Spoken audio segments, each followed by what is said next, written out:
Hi, how are you? Up last time. That is totally my bad. I'm really Oh sorry. my God, hey, no fret at all. Honestly, it was funny because I came into the meeting and I sat down and I'm like, all right, I gotta get my questions ready, I gotta get all my stuff, and I was sitting there like, all right, it's 12:30. All right, let's. And I'm like, all right, well, let me talk. I talked to Caitlin, and I sent your publicist that, and I was like, hey, I don't know if is everything okay? Like, I just want to make sure because like we probably would have been done by now. Just want. Yeah, that was. I hope everything was all right that day. No, yeah, it was just a miscommunication, and I think I had talked about doing this a while ago, and then like it was a mix-up, and they texted me, and I babysit this little kid, and we were like sitting in the park, and I just looked down at my phone, and I was like, oh. Honestly, if you'd have literally gone on at the park, it'd probably been like one of my better interviews because like that background and having a little kid there would have been hilarious. Yeah, oh my God, he would have loved it. So you're from Philly, right? And then are you raised in New York or like how did it go? I'm born and raised in Philly. Okay. I'm from New York. So I always like to ask kind of a stupid little fun question. I'm a big foodie guy. What makes the Philly cheesesteak just so much better than everybody else's? Like, what is it? It's the bread. It's the bread? Yeah, it's the bread. Okay. Well, I guess what's the typical bread that Philly does then? It's just really good. It's just better. It's just better. It's just elite. It's elite. All right, there we go. I'll take that all day. No, so thank you so much for coming on with me. And I guess really my first like music question is kind of a joke. I was telling myself, I'm like, just because you didn't show up last time, it won't make me cry. What went in to making Won't Make Me Cry? So honestly, we made the song in about 20 minutes. Okay, what? Just 20 minutes? Session. Yeah, we just made it, and I just was kind of freestyling in the booth while Will was playing around with the vocoder, and we found something we liked, and we just kind of then started building onto it. We were like, I love this. Wow. Yeah, wow. It's one of those the best songs to write are the ones that are really quick, that just come out. It's crazy because the last few artists I've been talking to have told me that they're like, yeah, I've wrote this in like 10-15 minutes, and I'm like, I am not a musical background, but like I do understand like you're in that moment and like you're going with it, but like I guess dive into that more. How did that feel going through with that? I think when you write a song really fast, it's just like, it's the best feeling because it's like, you know when it's happening and you know exactly where you want it to go, you know exactly what you want to say, and it's almost like you can't get your thoughts out fast enough. So then once you do, it feels so good and you're like, damn, this is exactly what I wanted to say. Okay. Yeah, that's awesome. Okay, so kind of reverting away from the music now with this, what did you end up seeing we had a video that we posted, me and Max, last week, like right before the interview. No. Oh my God, I swear we tagged you in it. So basically it was just like we were making a joke about the title, Won't Make Me Cry. And Max was like sitting there and he's like crying. So he's like, we put water in his eyes and all this stuff. And then I come up and I'm like, hey Max, like what's going on, man? And he's like, is this Won't Make Me Cry by Anna Shoemaker? She said she wouldn't make me cry, and it was just I was losing it. Oh my God. Yeah, we post all these little funny videos out to Instagram, so if you want to go check it out, go look at it. Oh my God, I didn't see it. I don't think we tagged it. I swear. Oh my gosh, that's on me. Then I really messed that up. I didn't. No, yeah, because I would have seen that. Hold on. I'm literally gonna probably do this right now. This is so unprofessional right now. My sister's friend did a really funny one that was like, when he leaves you on red, and it was like. Oh my God. Oh man. So while I'm sitting here trying to kind of comment and get you in this, I saw a cake scene. I saw this cake scene that you go explain to me this cake scene of you smashing this cake in your face. What is going on with this? So that was for my EP that I put out in February. It was called Everything Is Embarrassing, and Lonnie Perilla, Yeah. I can't really, or her last name, blah, blah. Her last name is hard for me to pronounce. But Okay. First, look at my first name.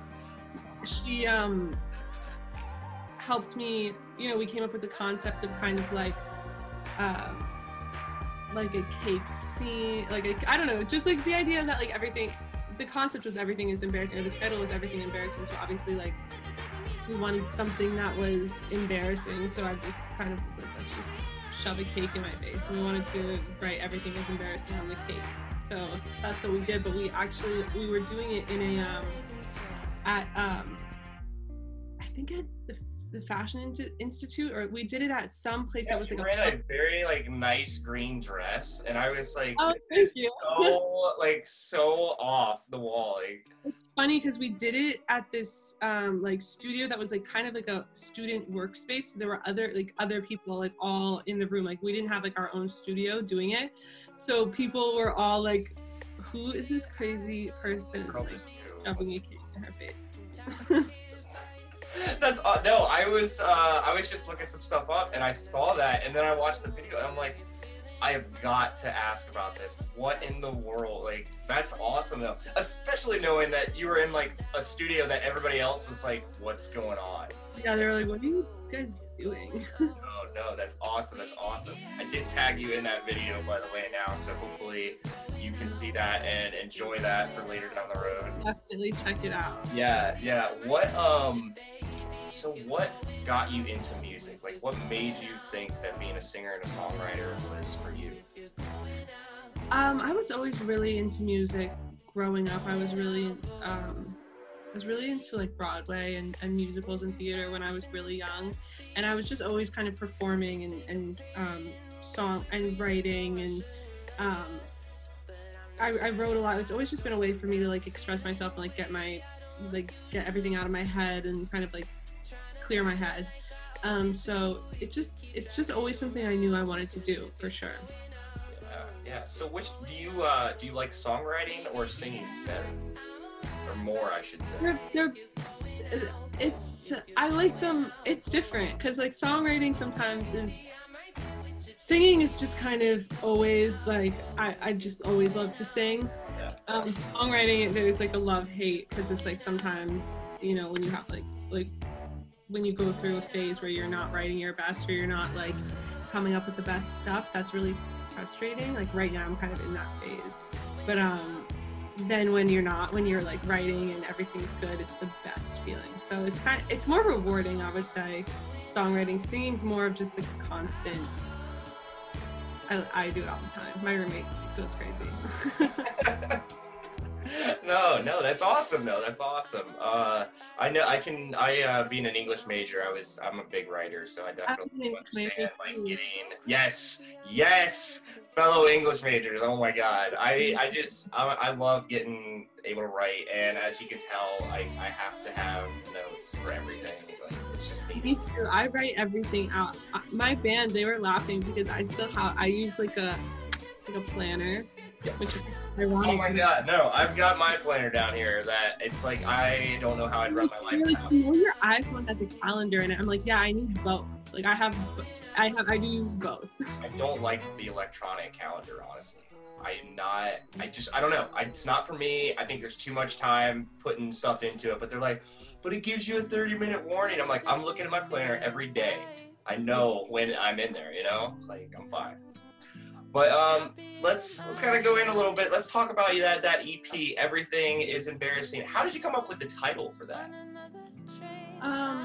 I was writing. It's a lyric in one of the songs, in my song Solo, and I was writing that song. I was in an Airbnb by myself in Nashville. I was there for a couple weeks, and I was just like lonely and like sad, and like I was kind of just like, you know, I was just, I don't know. I think everything, a lot of my songwriting, I've been thinking about this a lot lately, actually. A lot of my songwriting is like kind of like me, I would say like manifesting like who I want to be like I kind of say like everything is embarrassing to kind of, you know, because I think I'm scared of being embarrassed, you know? So if I say everything is embarrassing, if everything is embarrassing, then nothing can really be embarrassing, you know? If every, you know, like just kind of like, you know, it's just a way of like calling out your own insecurities and kind of making them not exist anymore, even though, you know, like kind of manifesting the person that you want to be. Like if everything is embarrassing and you just put yourself out there, then like it's harder to get anxious and harder to get, I don't know. Yeah, Sometimes it makes an uncomfortable feeling. I know what you're talking about. Yeah, kind of like feel better in your own shell, I suppose. Absolutely, yeah. And I feel like a lot of times my songwriting, I feel like I put myself out there as an artist as like, you know, the person I want to be. Yeah. I'm just looking at this. What's with the locks, man? What's with why you got so many locks? I see 2 on your ear. Oh my god, I didn't actually. So these are just earrings that I. Oh, they look like they're locks. I'm like, what? I guess they are kind of like little locks, but this necklace my friend made for me. She has a that's really awesome. That's awesome. really cool jewelry. But sneaks. Oh, okay. I couldn't even tell from that. That looks cool. That looks cool. Yeah. No, I like. My friend last night was saying that these are like the bridge in Paris that like you put the locks on. Oh yeah. I went to Montreal and Niagara Falls. There we go. Good Lord. Yeah. I went to Niagara Falls on Canada's side, and I saw all the locks, and it was super cool. Especially being a Pittsburgh guy, not from Pittsburgh, but big fan. Oh, nice. My family would always go over there, and they have them on the Three River bridges. So. Oh yeah, I've been to Pittsburgh one time. It's cool. It's a good city. I love going there. Big sports town. Love it. Definitely. So with everything that's been going on with the pandemic, everybody kind of being in lockdown mode, how has that affected you, and how have you been overcoming that? Maybe really kind of still getting your brand out there, getting your name, and promoting yourself. Yeah, I mean, not having live shows has definitely been like really a huge bummer and really just terrible. But it's been interesting. I feel like I still run into the same problems creatively. Like sometimes I have good days, sometimes I have bad days. It's really just been trying to stay busy and just trying to come up with like new creative ways to get my music out there. Because usually I love playing shows, obviously, and that's like a big part of what I do. So just kind of like, I don't know. I try not to put too much emphasis on social media because it like is just like not super good for your mental health. But you know, utilizing social media and just kind of staying in the studio and staying creative and writing a lot. And you know, luckily I've been able to keep working with some of my producers that I work with here in Brooklyn, and I've had some remote sessions which I don't really like, but I've gotten to stay going to the studio, which has been great. And I've just kind of been, you know, trying to do what I can. Yeah. I think it's time for everyone, so it's just like, it sucks. I mean, yeah, you're right. It's been a very different world for everybody.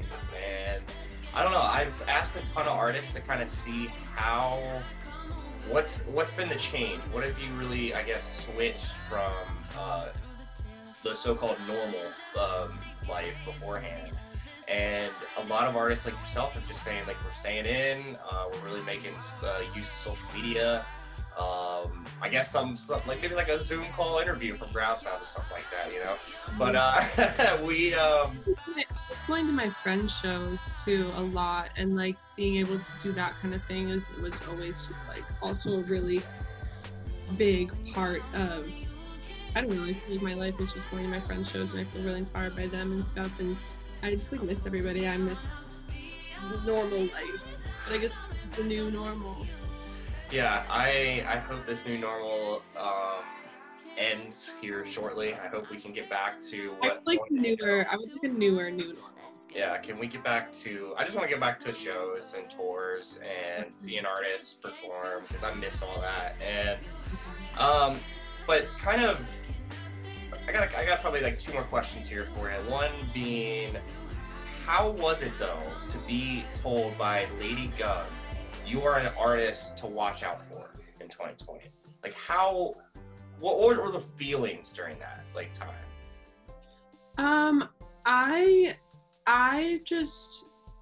I don't know, because I feel like I have been working on my music for like I'm always working on my music and I'm always kind of thinking about it. So I try not to place too much emphasis if like anyone else says something, but like, I mean, it's definitely cool. It's definitely a really good feeling to, you know, get that, to have someone say that and to get that kind of validation. But I fuck with my music. So that's really all that I try to focus on. Like, especially my new song, it feels really like close to my heart, and it feels really just like super real to who I am. So I feel like that's all that matters to me. But it definitely feels really good to have other people see that too, and have other people recognize it, because it's not why I'm doing it, but it's you know, it definitely helps.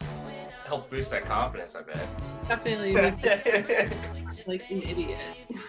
No, I mean, I honestly, from just like my perspective, I was more interested in the actual video that you made for You Won't Make Me Cry, because I just love the effects that you put into it. Who did that for you, or did you do that? That's Hassan Rashid. He's like an animator, video editor. Like, he is amazing. And my two friends and I, during the lockdown, we just took a bunch of footage. Like, the footage that we took, besides the footage, my friend Sydney, she took actually good footage, but my roommate and I took like borderline like unusable footage. That was just like weird, like of me like laying in my bed, there's me in my bathtub, and then I took stuff on photo booth, and we were just like, we want to make a video, but we don't have any money really, and we just like don't have any resources, or like we can't go anywhere. So I was like, Sydney came up with the idea to just send it to Hassan, and he was like, oh, like, we can edit it and add all this stuff. And he basically like came up with the whole concept and did the whole like you're now chatting with a fuck boy. Like, he did everything. And when he sent it to me, I was just shocked, because I was not expecting this. He just really, we were just like, do whatever you want. He really fucked it up. He was awesome. Oh no, it looked really good. So shout out to Hassan, man. That was a great video. Yeah. My last question for you though is what do you see for the future? One being just really, I guess, in the short term, the rest of this year and beyond. It may be back to the old normal. But what do you see for your music career for the future? I have 2 more songs coming out by the end of this year. With dates? You have dates? I don't have dates yet, but over the next 2 months. It's coming. That's all that matters, people. It's coming. It's definitely coming. Really, and I'm really excited about these songs. So Good. I'm excited to listen to them. I'm ready. I definitely, after Won't Make Me Cry, got me excited for some more. Good, yes. And then I'm gonna be doing a virtual show. I think next Friday. but I'm not sure. I haven't. Okay, what are you streaming that on? I think Twitch. Twitch. All right.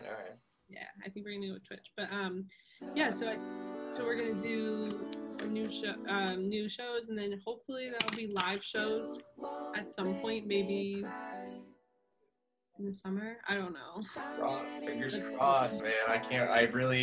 I'm seeing football, I guess, and you're seeing people in the stands and social distance. I'm like, we can do this, people. I know we can get this going, like, somehow. Anna, I just want to thank you so much for coming on, and thank you for just sharing a little bit about yourself here with us. And I do have one last favor I can ask for you. Can you look in the camera and tell me, I'm Anna Shoemaker, and you're watching Ground Sounds? Yeah. Okay. I'm so bad. Let's get it. Okay. Wait, what am I saying? So, this is Anna Shoemaker, and you're watching Ground Sounds. Okay. This is Anna Shoemaker, and you're watching Ground Sounds. Killed it. All right. Thank you so much, Anna. I will throw your social media and anything else up here for you. I just want to reiterate, thank you so much for coming on again, and I hope you enjoy the rest of your day and the rest of your weekend. Thank you so much. Yeah, no problem. Take it easy.